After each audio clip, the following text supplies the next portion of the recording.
industry.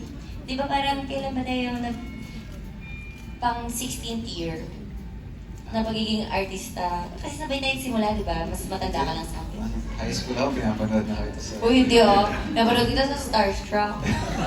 Sumasayaw ka pa So, doon. pinapanood mo na ako ng mga panahon. Yeah! Actually, bumoto ako.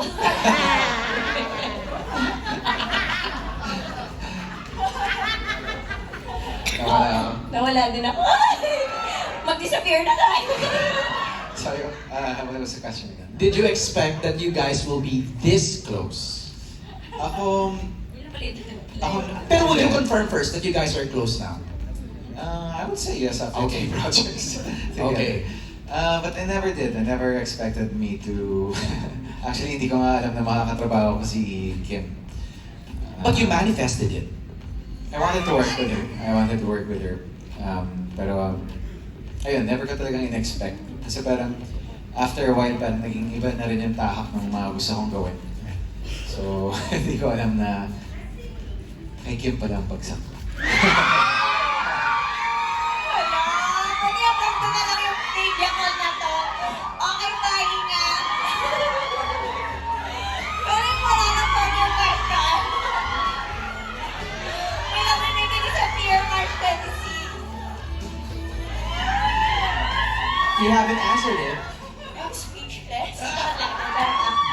Did you expect it to be this close kayong dalawa?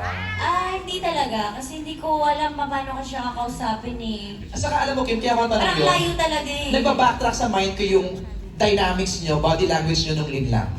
Grabe naman. Tapos, hindi, kasi nga nai-interview ko kayo eh. So nakikita ko yung parang dati, parang medyo ilang pa. Pero ngayon, hampasan, hawakan. Yes. Yes. Diba? Nagwo-workout Grabe together. naman. Adjust baon. Adjust acting. So,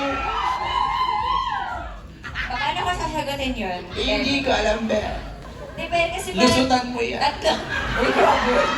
Tatlong projects naman ang kasi pinagsamahan namin. Tapos na-experience na rin namin ang iba't ibang klase ng intensity ng pag-arte. Minsan, di ba, direct, minsan pag umaarte ka, minsan kailangan mo talagang kilalanin yung tao. Yung parang, tapos marami na rin naman kaming, kinugis. Pero parang, nagiging close talaga kayo pag nagkakasama talaga kayo sa project. Sana nakakatuwa lang, Kim, nag-working manifestation, di ba? Naka-work ka na. Ano feeling? Ano feeling? Pero masaya. Hindi ko talaga maisip na makakasundo ko ang isang Paula Avellino na hindi nagsasalita.